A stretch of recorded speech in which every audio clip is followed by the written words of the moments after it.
Un saludo para todos los hermanos, una bendición con todo el deseo de que la palabra del Señor abunde en sus corazones en este día que es del Señor. Vamos a mirar desde la perspectiva de la enseñanza del Señor Jesucristo en el capítulo 16 del Evangelio de Lucas, algo que Él quiere mostrar colocándonos en la visión de la eternidad hacia las cosas terrenales. Es decir, mirando en la justa perspectiva con que ve Dios las cosas que son de aquí y las cosas que son de la vida eterna. Es la parábola del rico y Lázaro, una parábola muy profunda, con muchísimas enseñanzas y que está vecina a otras muy grandes como la de la oveja perdida y la del hijo pródigo. Son parábolas que por sí solas dan para una enseñanza muy extensa. Miremos qué nos quiere hoy mostrar el Señor. Empecemos con los 3 primeros versículos y vamos a ir mirándolos uno por uno y a la luz del resto de la palabra de Dios, de otros versículos que nos aclaren todo el panorama que el Señor quiere presentarnos. Lucas 16:19. Había un hombre rico que se vestía de púrpura y de lino fino, y cada día celebraba espléndidos banquetes. Había también un mendigo llamado Lázaro, que lleno de llagas pasaba el tiempo echado a la puerta de aquel, ansioso de saciarse con las migajas que caían de la mesa del rico, y hasta los perros venían y le lamían las llagas. Vamos a orar, hermanos. Levanta tu corazón a Dios y clama por ti y por los tuyos. Señor, gracias, Padre, por haber enviado a nuestro Salvador con palabras de vida eterna, con enseñanzas de lo que son las cosas en realidad, en la verdad, Señor, como la ves tú. Nosotros somos torpes, somos cortos de entendimiento y también muy olvidadizos de las cosas que tú nos enseñas.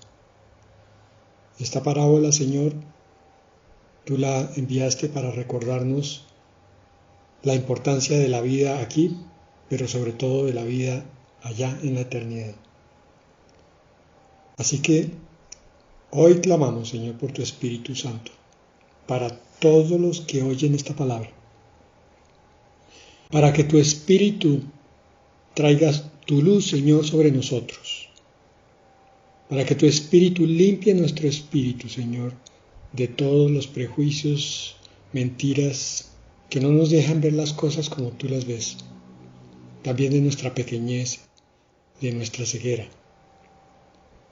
Padre, danos el corazón de discípulos para entender la enseñanza hoy y poderla aplicar desde este mismo momento a nuestro espíritu y a nuestra vida, en el nombre de Jesús. Amén.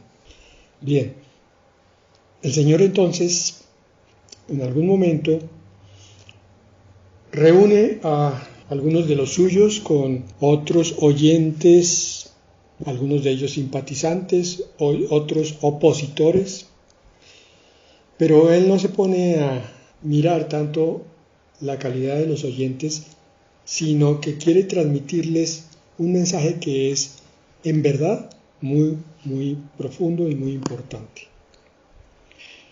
Él quiere transmitirnos la visión que tiene Dios de las cosas eternas. ¿Cómo es que las cosas fueron creadas por Dios y cómo es que funcionan? Como nosotros tenemos una mente tan finita, tan corta, que el Señor a través de una parábola quiere hacer luz en nuestro entendimiento para que de acuerdo a esa revelación, entonces conformemos nuestra vida, la redireccionemos. Por eso Él utiliza a dos figuras bien opuestas, pero que no son para nada exageradas, porque cada uno de nosotros las ha visto en la cotidianidad. Empecemos con el versículo 19. Había un hombre rico que se vestía de púrpura y de lino fino y cada día celebraba espléndidos banquetes. Quizás nosotros no tengamos amigos potentados o familiares cercanos que sean ricos, millonarios, pero sí conocemos que esta es una situación que se da con frecuencia a nuestro alrededor, de personas a las cuales a veces ni le conocemos el nombre. De pronto oímos las noticias y vemos que alguien está usando su dinero de una forma un poco chocante para nosotros, porque cuando contemplamos nuestras propias necesidades, nuestras dificultades y estrecheces en esos aspectos económicos, no deja de molestarnos que haya alguien que se gaste el dinero en cosas que no son importantes. De vez en cuando sale la noticia de que un famoso deportista o cantante se gasta una millonada en comprarse un carro de una marca estrambótica, pero esta palabra del rico que cada día celebra, en sí misma, como dije, chocante, es una realidad que no se da necesariamente en los multimillonarios ni en los excéntricos famosos. Se da también entre las personas normales y corrientes, incluso las que ganan un salario promedio, no muy alto. De hecho, podríamos decir que el mundo se ha llenado de personas con mentalidad de rico, que a veces no teniendo todo lo suficiente para desperdiciar, sin embargo, de vez en cuando hace reuniones, fiestas, o también sale a sitios para hacer compras fuera de todo límite. Estamos en tiempos de sobriedad. Desde hace tiempos el Señor está exhortando al pueblo de Dios para que sea sobrio. De hecho, esa palabra lleva más de 2000 años.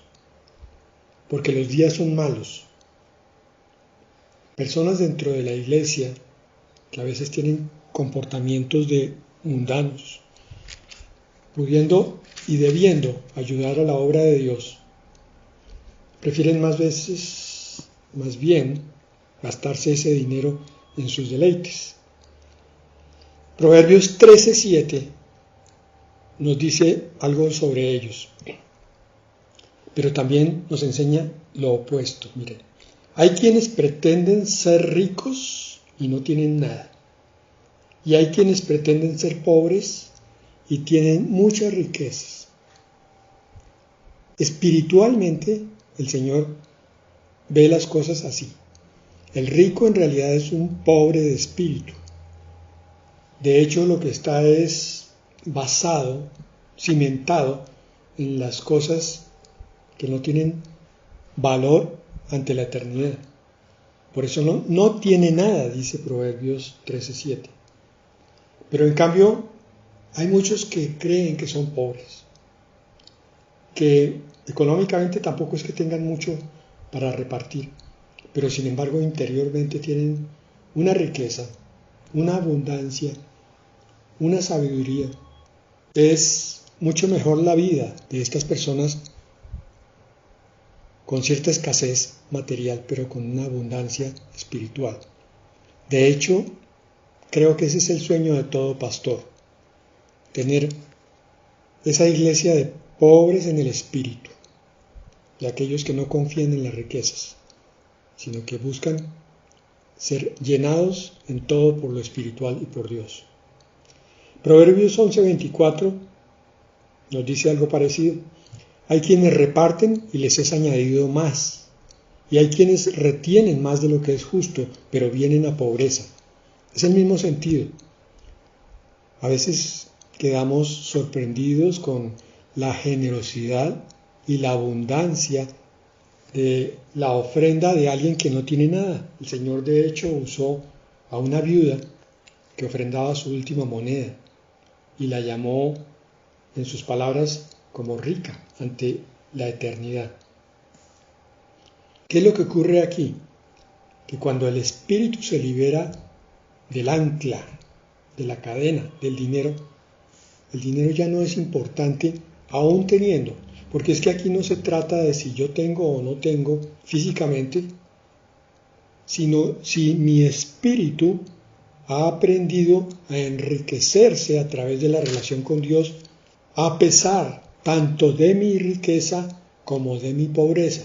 Yo puedo ser abundante adentro, a pesar del dinero que se tiene o que no se tiene.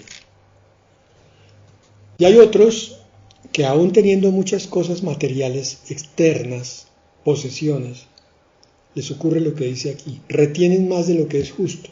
Y esta es la historia del rico que está aquí, en Lucas 16. Imaginémonos lo que va a pasar aquí más adelante, después de que ha estado dando espléndidos banquetes. En el versículo 20 dice, había también un mendigo llamado Lázaro, lleno de llagas, pasaba el tiempo echado a la puerta de aquel. Estaban directamente relacionados por vecindad y relacionados por las posesiones materiales. Uno porque tenía mucho y el otro porque no tenía nada. Ansioso de saciarse, dice en el versículo 21, con las migajas que caían de la mesa del rico, y hasta los perros venían y le lamían las llagas. Solo las migajas. Él no pedía banquetes, no pedía alimentos. Solo lo que era desperdiciado. Ustedes saben cómo llega a ocurrir esto. La cantidad de comida que se desperdicia cuando se hace este tipo de reuniones de fastuosidad y de derroche. Aquí entonces vemos a un rico lleno de comodidades, muebles, vecinos, amigos, entre comillas todos, que en realidad son interesados por los banquetes que él da. Y afuera de su puerta, ahí a unos pocos metros de distancia, alguien que estaba muerto del hambre, seguramente del frío, porque era andrajoso, y necesitado de todas las cosas que tenía el rico en esta vida. La siguiente consideración es apenas lógica. ¿Por qué la vida es así? Hasta ahí la pregunta es normal y aceptable. Lo que no deberíamos preguntar es por qué la vida es así de injusta. Vamos a ver que la vida no es injusta. Lo que ocurre es que el Señor tiene plan establecido para cada uno y a cada uno le corresponde una forma de vida aquí. Valga esta aclaración para considerar muchas más cosas. Por ejemplo, ¿cómo es que una sociedad, una ciudad, se llega a beneficiar del carácter o del temperamento de unos poquísimos que tienen una vocación especial?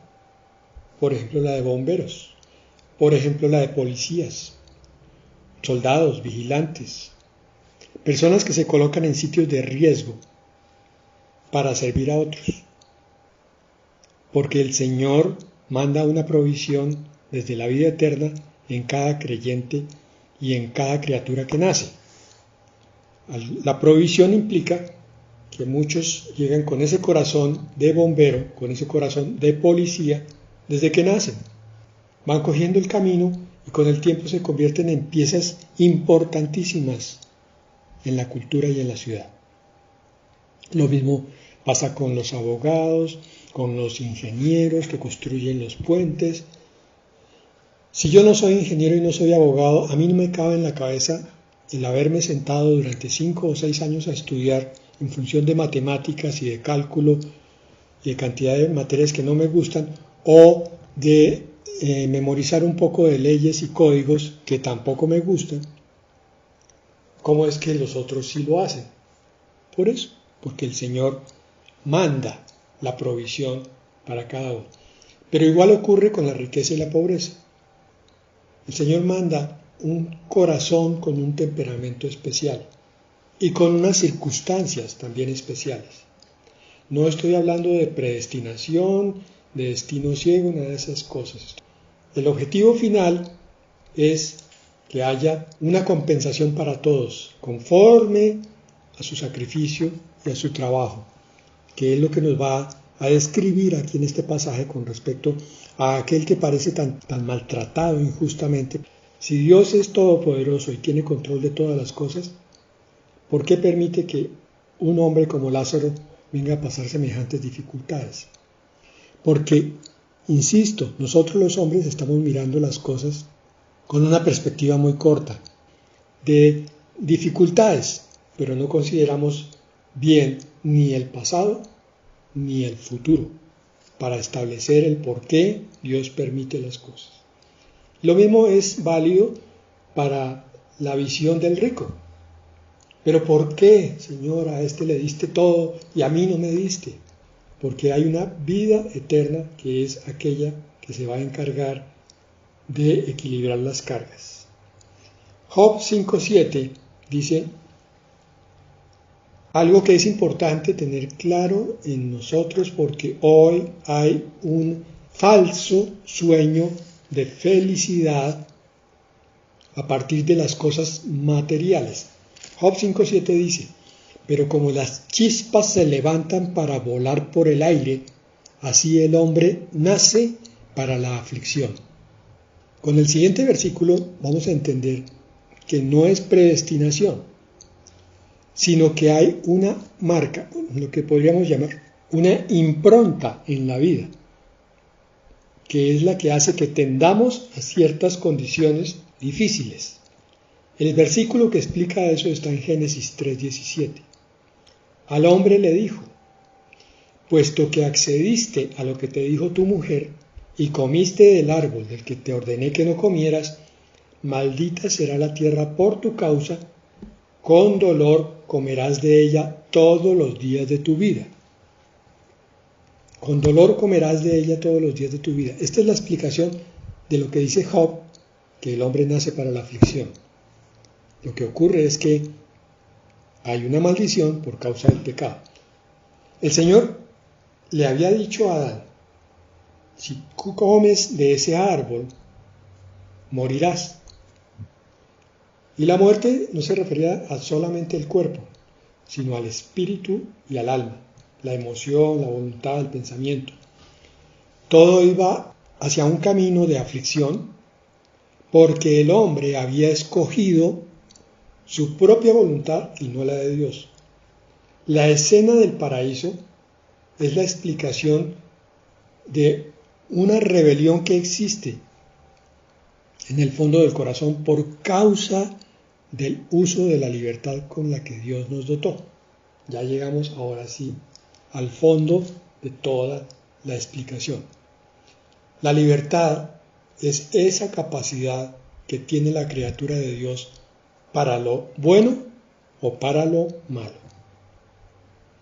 Algunos escogen hacer lo malo a pesar de estar viviendo bien y otros escogen vivir bien a pesar de estar viviendo en circunstancias completamente negativas. Lázaro había escogido esta última opción, si bien estaba allí pidiendo limosna. En ningún momento en esta parábola el Señor muestra que Lázaro hiciera daño a alguien. En cambio el rico, que tenía la forma de hacer el bien, no lo estaba haciendo, por tanto estaba cometiendo un pecado. Versículo 22 de Lucas 16. Llegó el día en que el mendigo murió y los ángeles se lo llevaron al lado de Abraham. Después murió también el rico y fue sepultado. Llegamos al punto de el rasero para toda la humanidad. Es decir, aquí es donde se equilibran las cargas, con la muerte. Muere el pobre y muere el rico por igual. La vida había sido muy distinta, pero la muerte es igual. Lo único que no se nos dice es que el mendigo murió y fue sepultado, cosa que sí se dice del rico. Probablemente el mendigo lo echaron en una fosa común, como era la costumbre, como lo sigue siendo hoy, sin ningún homenaje. En cambio el rico seguramente sí tuvo un entierro de primera, fue sepultado. Sería la única diferencia en el momento de la muerte. Pero de ahí en adelante las cosas se invierten. Lo que estaba arriba llega al punto de la muerte y de aquí en adelante va a estar abajo. Y lo que estaba abajo llega también al punto de la muerte donde se cruzan los dos y ahora va a estar arriba. Eclesiastés 8:8 dice, no hay hombre que tenga potestad sobre el espíritu para retener el espíritu, ni potestad sobre el día de la muerte. Y no valen armas en tal guerra, ni la impiedad librará al que la posee. Qué extraordinario versículo, porque es aquí donde nos muestra lo inútil que puede ser la vida en algunas visiones de vida. ¿Qué estoy queriendo decir? Que mucha gente se esfuerza por vivir bien, pero no se esfuerza por morir bien. Entonces se rodean de objetos que les hagan creer que están viviendo con bienestar, pero en el fondo, en su interior, no existe eso, sino un miedo a la muerte. Y no hay ningún objeto terrenal que pueda dar tranquilidad al ser humano para ese día. Solamente tener la certeza de que se tiene a un Dios. Solo el creyente puede ver la muerte sin angustiarse. A mí no me convencen mucho los argumentos o los enunciados de personas ateas y materialistas que dicen, no, es que todo se acaba con la muerte, yo tengo que vivir bien. Y lo dicen con una tranquilidad a veces pasmosa, pero en el espíritu se entiende que hay un miedo a lo que ocurre inmediatamente después de la muerte. Solamente que ellos lo disfrazan, lo argumentan, lo reconstruyen todas las veces. Y no nos cuentan lo que pasará cuando están en su cama o a punto de dormirse mejor y pensando en que ya de pronto van a morir, si ya pasaron de cierta edad. La muerte es algo que Dios ha permitido para que haya una confrontación con el pecado. La muerte es lo que nos permitiría a todos los seres humanos recapacitar sobre nuestras vidas. ¿Cómo vamos a morir? Cuando el rico, versículo 23, estaba en el Hades, en medio de tormentos, alzó sus ojos y a lo lejos vio a Abraham y a Lázaro junto a él. Qué cambio tan abrupto, qué contraste. Lo tenía todo en la tierra y ahora en el infierno, en el Hades, no tiene nada sino solamente esto, tormentos. Y aquí se nos dice, no sabemos si eso será así, tal cual, o si es una figura que usó el Señor para ilustrar, que el rico alza sus ojos y alcanza a ver a Abraham y a Lázaro. De aquí pues sale una enseñanza que es la de que las personas se reconocen unas a otras en la vida eterna. Aquí el rico vio a Abraham y lo llamó, y a Lázaro tal cual, igual.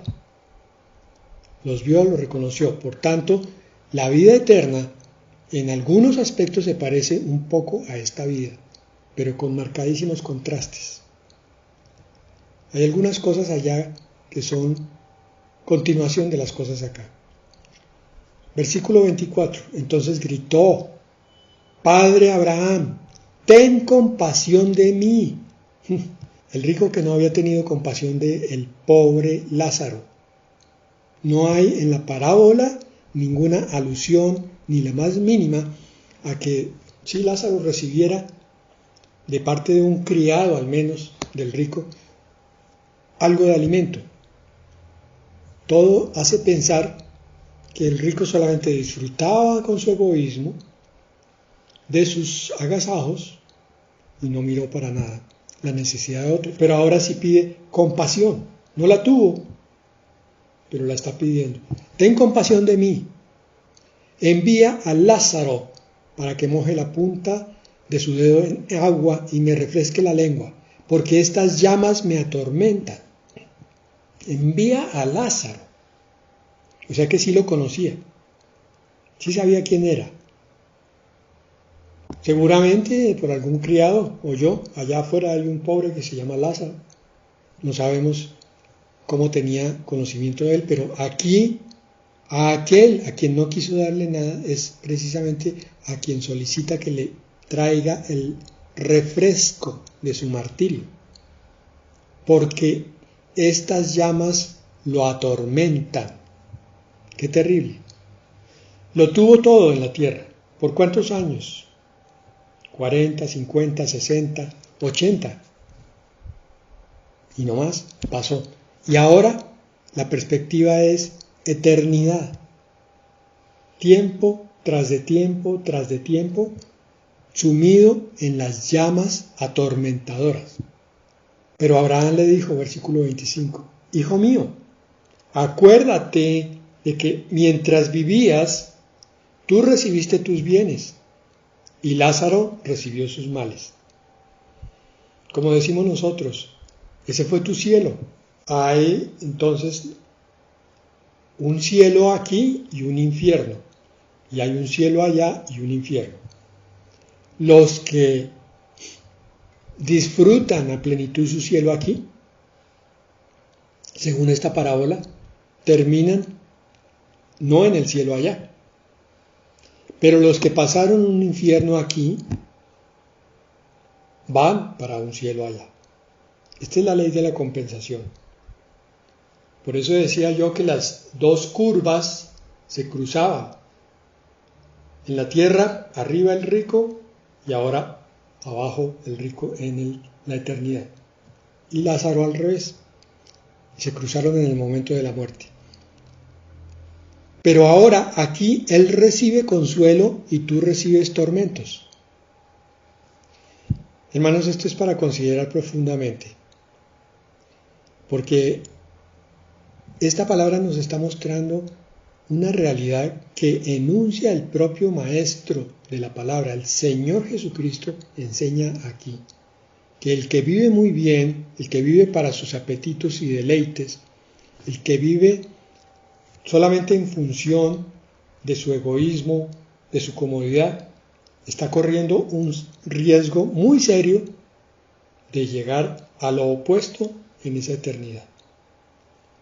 Pero también nos muestra una gran consolación y es para aquellas personas que han tenido vidas muy difíciles aquí en la tierra, mucha enfermedad, mucho dolor físico, emocional o espiritual, deformidades, quizás malformaciones, quizás problemas que los acomplejan físicamente, esos niños, por ejemplo, que nacen con enfermedades congénitas, niños pequeños que nacen con enfermedades graves como cáncer, leucemias, adultos también que se mueren jóvenes, accidentes precoces, todo esto, al entender la parábola del rico y Lázaro, también queda entendido que no se trata solamente de un tiempo entre el nacimiento y la muerte aquí, sino que el nacimiento es apenas el principio de una eternidad, la eternidad que va hasta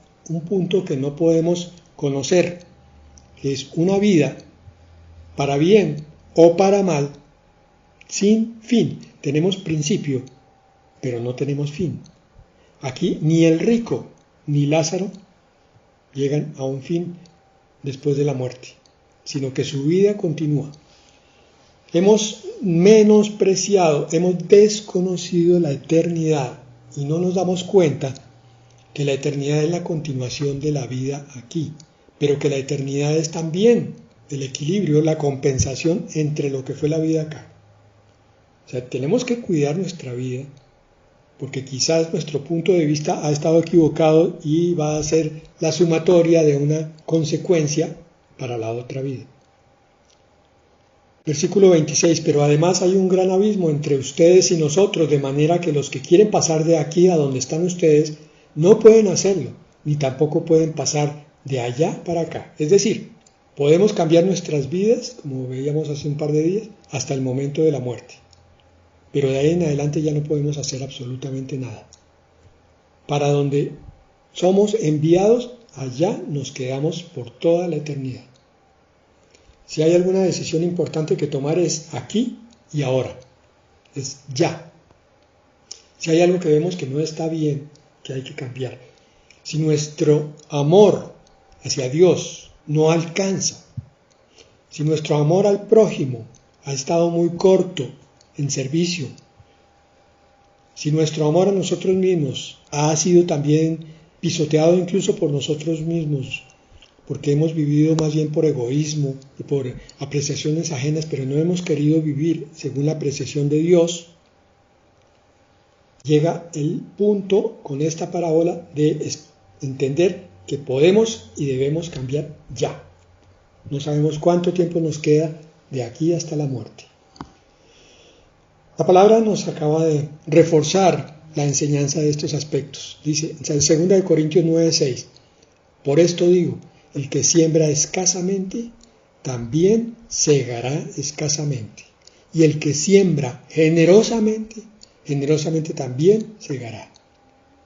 Esto tiene que ver con todo lo que hacemos, con el tiempo, con el dinero, con los dones y el fruto que Dios nos ha dado, con nuestras cualidades, con nuestra forma de tratar a las personas y a las cosas de Dios. Todo eso es sembrar de una manera o de otra, para bien o para mal, escasamente, y entonces nuestra cosecha será también muy escasa. Lo mismo nos dice Gálatas 6, 7 y 8. No os engañéis, Dios no puede ser burlado. Este es un recorderis en el cual se nos dice que Dios sabe por qué hace las cosas, pero que una persona con un corazón de rico como el de esta parábola va a tener que pagar de alguna manera. Nadie puede hacer nada impunemente. Pues todo lo que el hombre sembrare, eso también segará. Porque el que siembra para su carne, de la carne segará corrupción, para sus apetitos, para sus deleites, para su egoísmo, para su mezquindad, para su avaricia. Todo eso lo único que hace es generar muerte. Mas el que siembra para el Espíritu, del Espíritu segará vida eterna. El que lee la palabra, el que ora, el que busca a Dios, el que se reúne con otros hermanos para aprender de Dios, para estar en coinonía, para orar todos unos por otros, segará vida eterna. Segunda de Tesalonicenses 1, 8 al 9, dice, entre llama de fuego, para darle su merecido a los que no conocieron a Dios, ni obedecen el Evangelio de nuestro Señor Jesucristo. Todavía a estas alturas muchos cuestionan la existencia del infierno, pero ¿saben quiénes son los que lo cuestionan? Los que no quieren creer que hay un sitio de compensación por las cosas que se hicieron mal aquí, empezando por haber rechazado, como dice aquí, ni obedecido el Evangelio de nuestro Señor Jesucristo, haber rechazado a Dios. Pero dice ahí, no obedecen al Evangelio de nuestro Señor Jesucristo. Hay cristianos de nombre, metidos en iglesias cristianas, con Biblia cristiana, que oyen predicaciones cristianas y que no obedecen el Evangelio de nuestro Señor Jesucristo. Segunda de Tesalonicenses 1:8 dice, entre llama de fuego para darle su merecido a esos que no conocieron a Dios ni obedecen el Evangelio. Qué terrible, qué terrible. En el versículo 9 dice, estos sufrirán el castigo de la destrucción eterna. Destrucciones, lo va a definir aquí a continuación. Serán excluidos de la presencia del Señor y de la gloria de su poder. La vida está en Dios. Si yo no estoy en Dios, no tengo vida. Vegeto, respiro, pero no tengo vida. No hay paz, no hay gozo en mi vida. El mayor castigo para los que quisieron vivir sin Dios aquí es vivir sin Dios allá, en la eternidad. Ese es el juicio, el resumen. ¿Tú quisiste vivir sin Dios? Entonces, ahora yo tengo preparado un sitio para que se cumplan tus deseos por toda la eternidad. Malaquías 3:18. Entonces ustedes se volverán a mí y sabrán distinguir entre los justos y los malvados, entre los que sirven a Dios y los que no le sirven. Muchas veces tenemos que esperar hasta el momento del juicio para entender qué fue lo que le pasó a alguien que no vemos que esté tomando el camino correcto aquí. Lucas 16:27. Aquel respondió, Padre, entonces te ruego que envíes a Lázaro a la casa de mi padre, donde tengo 5 hermanos, para que les advierta, a fin de que no vengan ellos también a este lugar de tormento. Ahora sí, está tratando de que otros no se pierdan. Pero Abraham le respondió, pero ellos tienen a Moisés y a los profetas, que los escuchen. Y aquel contestó, no lo harán, padre Abraham, pero si alguien de entre los muertos va a ellos, sí se arrepentirán. Esto es absurdo lo que le plantea. Miren lo que nos dice la propia palabra en Hechos 15:21. A Moisés no le falta quien lo predique en las sinagogas cada día de reposo en cada ciudad desde los tiempos antiguos. Cada día de reposo hay multitud de sitios dedicados al Señor donde se enseñan las verdades de Dios, así que no hay disculpa. Y Hechos 17:10-11 nos dice, esta misma noche los hermanos enviaron a Pablo y a Silas hasta Berea. Y cuando ellos llegaron allá, entraron en la sinagoga de los judíos. Versículo 11. Estos judíos eran más nobles que los de Tesalónica, pues recibieron la palabra con mucha atención y todos los días examinaban las escrituras para ver si era cierto lo que se les anunciaba. Este versículo lo usamos continuamente para exhortar a las iglesias y a los hermanos a que hay que escudriñar la palabra. Es cierto que hay una gran responsabilidad para los pastores que no predican la palabra en forma completa y como es, y cambian la doctrina, pero tampoco podemos disculpar a las ovejas. Si las ovejas leyeran la palabra de Dios en las iglesias donde se predica falsa doctrina, les garantizo que la mayoría de esas iglesias tendrían crisis tremendas. Por lo menos una parte de esas iglesias se iría para otros sitios de doctrina sana. No voy a decir que las iglesias se acabarían, porque otra de las razones por las cuales hay falsos predicadores es porque también hay falsas ovejas. Son ovejas que quieren oír mentiras para tener supuestamente su conciencia tranquila de que están buscando a Dios, pero no quieren obedecer a Dios, entonces necesitan un evangelio acomodado a esa forma de vida doble. La crisis en la iglesia, cuando el creyente leyera la palabra y descubriera a los falsos predicadores y falsos profetas, sería muy grande. La razón por la que las iglesias se multiplican tantísimo es por esto, porque no hay muchos cristianos nobles en las iglesias que escudriñen la palabra, en todas las iglesias, aún en las de sana doctrina, para ver, dice aquí, examinan las escrituras para ver si era cierto lo que se les anunciaba. Yo me pregunto, ¿cuántos creyentes salen después de una predicación a buscar en la escritura punto por punto de lo que se les enseñó? Lucas 16:31, otra vez, terminamos. Abraham le dijo, si no han escuchado a Moisés y a los profetas, tampoco se van a convencer si alguien se levanta de entre los muertos. Este versículo es tremendo porque nos va a mostrar finalmente una realidad espantosa.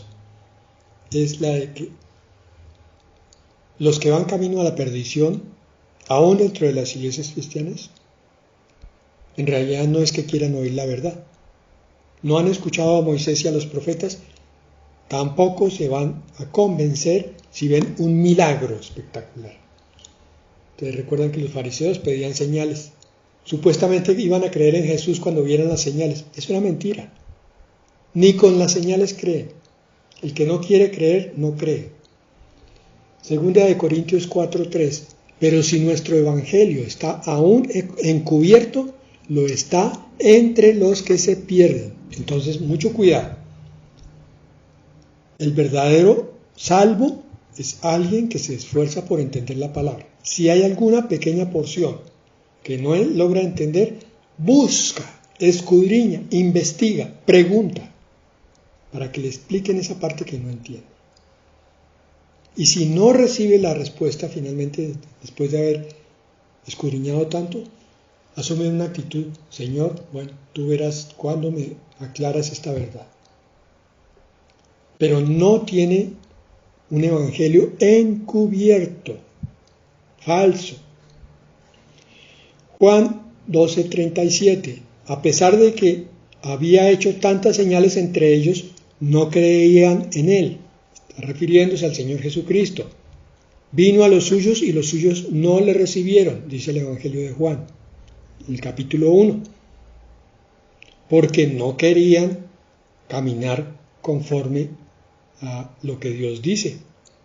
Lo mismo sigue ocurriendo en estos tiempos, aún de la cizaña que se mete dentro de la iglesia del Señor. Y terminamos con Proverbios 13:13. El que menosprecia el precepto perecerá por ello, mas el que teme el mandamiento será recompensado. Por eso Abraham le respondió al rico: no hay nada que hacer, rico.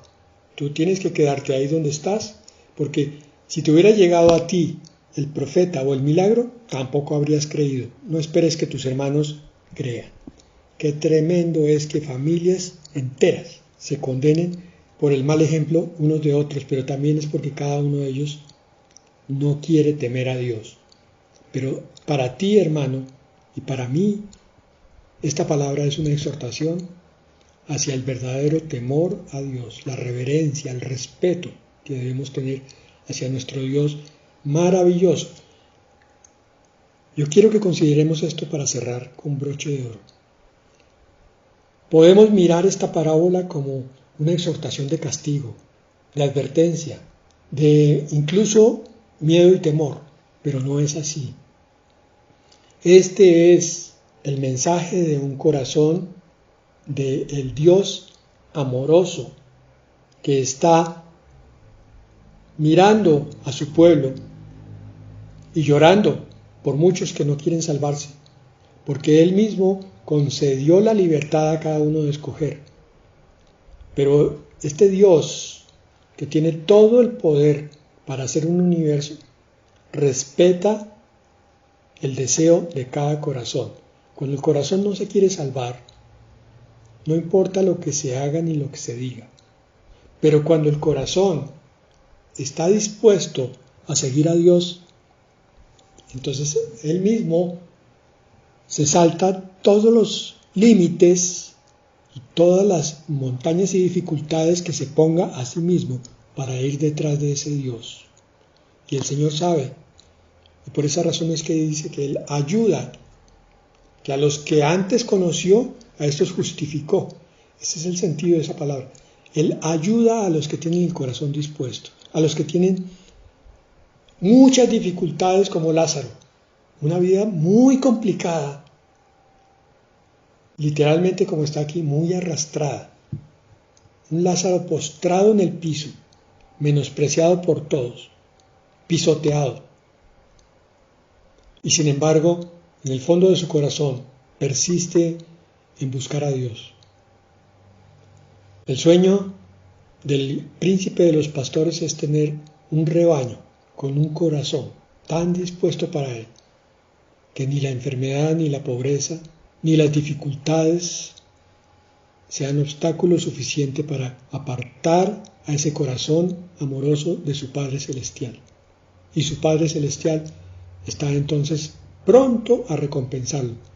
Muchas veces esa recompensa no se va a ver aquí, y eso tiene que ser consuelo para muchos que sufren, que se duelen, que tienen profunda necesidad de una compensación. Tengan paciencia, hermanos. Aguarden un poquito más. Pongan sus ojos en el cielo. Miren las cosas que son de arriba. Miren que esta palabra, que es la parábola del rico y Lázaro, es una demostración del amor de Dios.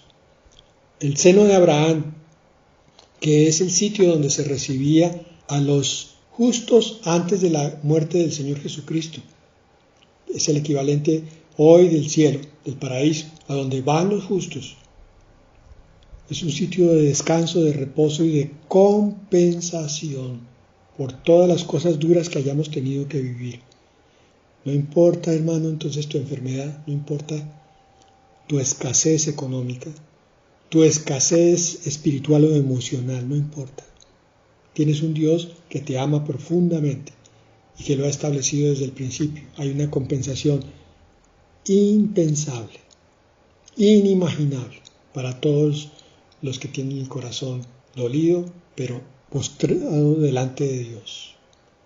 El Señor te bendiga, hermano, y bendiga tus sufrimientos. Ya pronto viene con el paraíso para aquellos Lázaros de corazón. Padre, hoy te pedimos, Señor, por todos los que oyen esta palabra, como lo acabo de decir, Señor, con corazón de Lázaro, con corazón humilde, Señor, con corazón postrado por tierra, también con corazón necesitado, Señor, con corazón adolorido y sobre todo solitario a veces, de afecto humano, de socorro humano, de ayuda humana, pero sabiendo que tienen de ti, Señor, toda la provisión, no solo para aquí, sino para la eternidad. Padre, nuestro corazón clama por tu venida, Señor.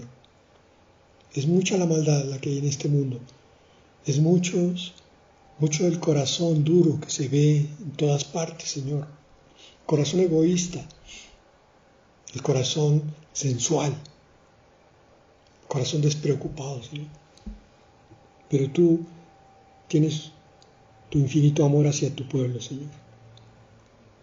Padre, en el nombre de Jesús, no demores tu venida. Ven por tu iglesia, Señor. Y danos a nosotros la fuerza para tener el corazón de Lázaro. En el nombre de Jesús. Amén.